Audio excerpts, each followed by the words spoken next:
Hey, what's up, everybody? Another great episode of Fourth Person Point of View, baby. And today's topic is in left field. So, today's topic is going to be toys. That's right. T-O-Y-S. Toys. So, I built this model, right, of America. So it was nice. It was decked out. I have a degree in political science, so I'm not cuckoo. So I built this model, right, of America. I had all these different little entities on it, different little elements representing different things. And I had started breaking it down with ratios based off of certain things compared to the population and all other areas of the society, safe to say. It was nice. So I had to tear it down because I needed the space, right?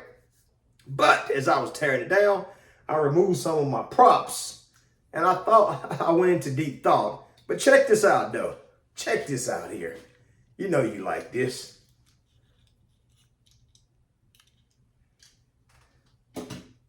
Look at that there.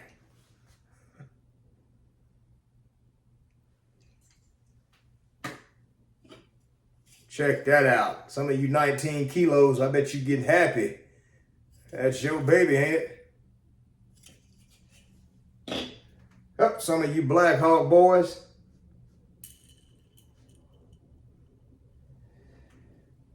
And my favorite.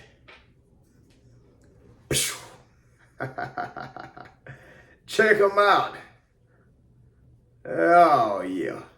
And so when I was taking all this off, I had a lot more. That's not it. That's only a fraction of what I had on the table.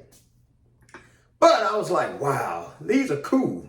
And so I thought about it. I said, man, where in the hell did toys come from anyway? Like I had a basic understanding of what toys are for. So I asked AI, of course. So when I typed in AI, what are toys for?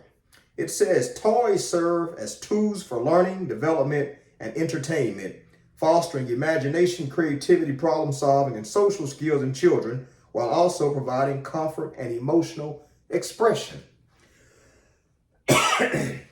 So I was like, damn, that's kind of neat. But the point I'm trying to make that I think will be beneficial to a lot of y'all. So people played with toys when they were children. I did. I mean, I played with Army men. Like these here, like this motherfucker ain't got shit on the ones I had as a kid. I had the good ones. These here are basic. I had them sturdy ones, like with the little sets and shit. Yeah, I'm one of them children. 80s baby. So I thought about something.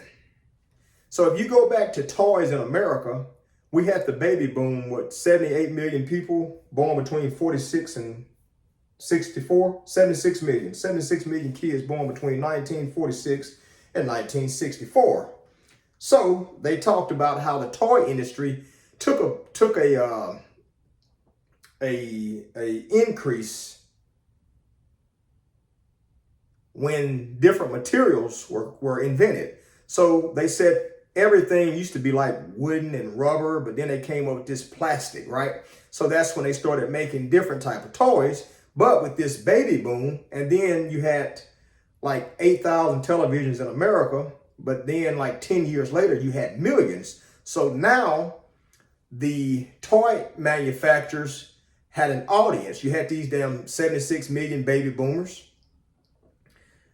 And they also started marketing breakfast cereal that had a toy in the box. So the children would tell their parents, hey, let's buy these cereals so I can get the toy. And they said sometime they kind of targeted the children because you did not get a toy in every box of cereal.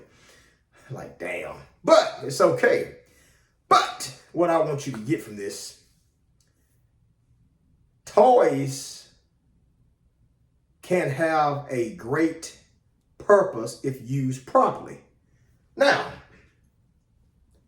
what we see right here is an Army helicopter. Like I just picked this up at Walmart like 2 years ago. It was part of like a It was a single set. I think it might have been two in there. I have two because I had two on the board. And this represented the military.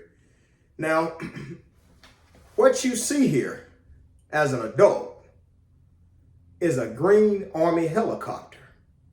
Stay with me here. Now, you take this back to a child.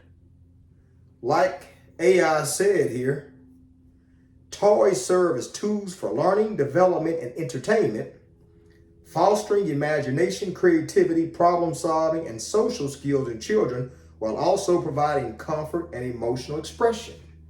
Now, this right here, to an adult, should not be a toy. It should be a seed. If you plant this toy right here, this seed in your child's mind, your child can go up and be a pilot. See where I'm going with this?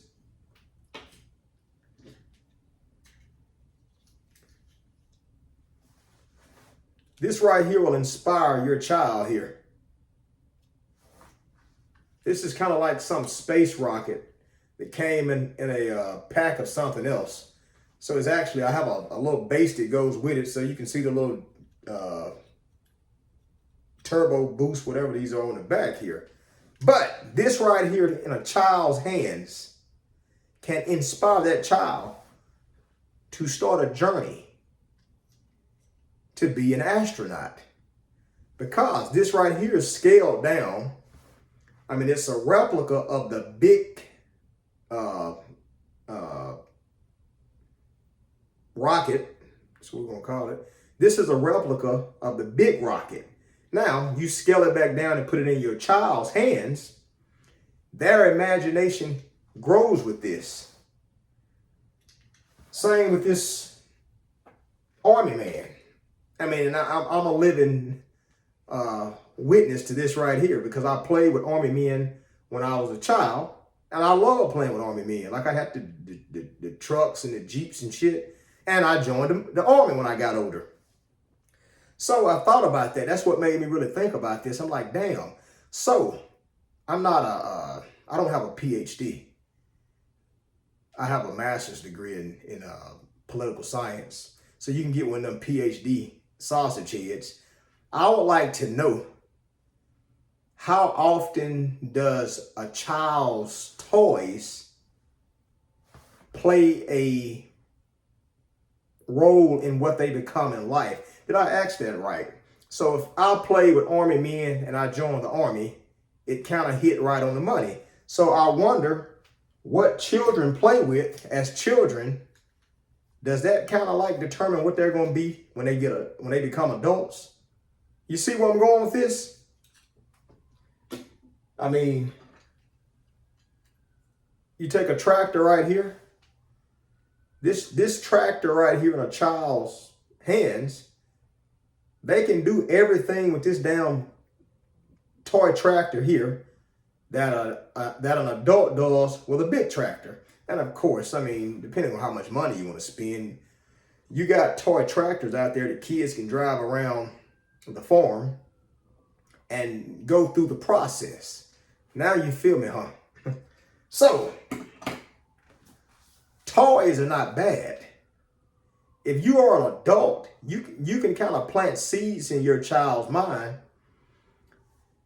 and give them certain toys to kind of like guide them from infancy all the way up to, adulthood.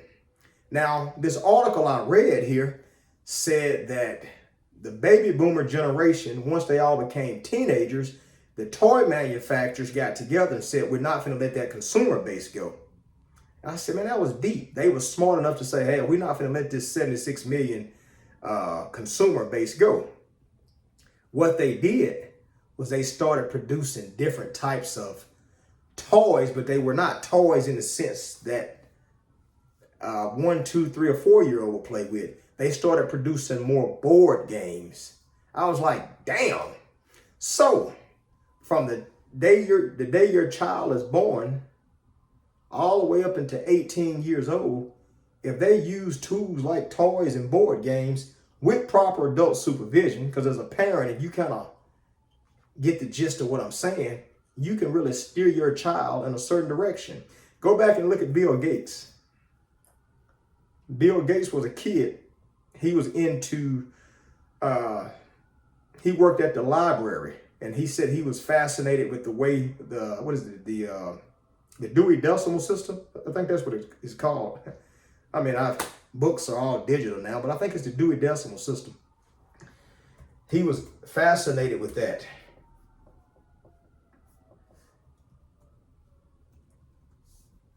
Let's double check that. Yeah, the Dewey Decimal System. But Bill Gates was fascinated with the Dewey Decimal System. So he said a lot of the things he did with computers came from that right there, like it inspired him. Then I went and watched Elon Musk, who's the richest man in the world. His dad talked about how he was great with computers as a child. So now as an adult, he's still doing computer type stuff. Then you look at people like a lot of your athletes. A lot of athletes have video footage their parents kept for them when they were children. I'm talking knee high to a grasshopper. Their parents gave them footballs and basketballs. I saw a picture of LeBron James as a kid with one of those little basketball goals. So that shit's like interesting how when he was a child, he was playing with a basketball. Now as an adult, he's a professional basketball player. So I'm not gonna drag this out too far because I think you get the picture. But what I want you to remember though, as an adult, have you forgot what toys you played with when you were a kid? Think about that. That's deep shit. If you can go back into your childhood memory box, think about what did you do as a child. It's interesting when you sit back and you think about it.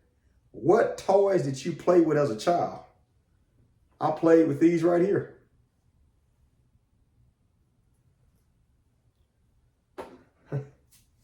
So this is kind of like motivational. So if you are an adult and you're struggling, you're depressed, you have anxiety, and you feel like you have lost yourself. Maybe you have not lost yourself like you think you have. Maybe you just need to go find out what toy you had as a child, what toy brought you peace. You know, maybe it makes some crazy sounds with your mouth, some zoom, zoom, zoom, or whatever. Or, you know, maybe you can make some funny sounds with your mouth and, you know, find out what toys motivated you and inspired you when you was a child, and bam, might help you find your way in life as an adult. Because I think sometimes that's what happens. I think we get away from what we love. Because if you think about an acorn, you know, an acorn has a lot of potential to be that whole tree, just like these right here. And this is kind of like the acorns we carry in our hands and in our pockets. It's kind of deep though. I don't know. This might help some of y'all. Some of you might look at it like, it's kind of interesting to me though. It made me, I was lost in reverie for a few minutes. And I just went back and thought about my childhood days and, you know, what type of toys did I gravitate towards. And I was like, man, that is interesting. And that kind of, you know, you can kind of revisit that and think about where you are today.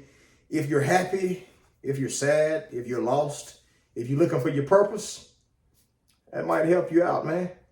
Let me get out of here. This has been Fourth Person Point of View, baby. I'm out.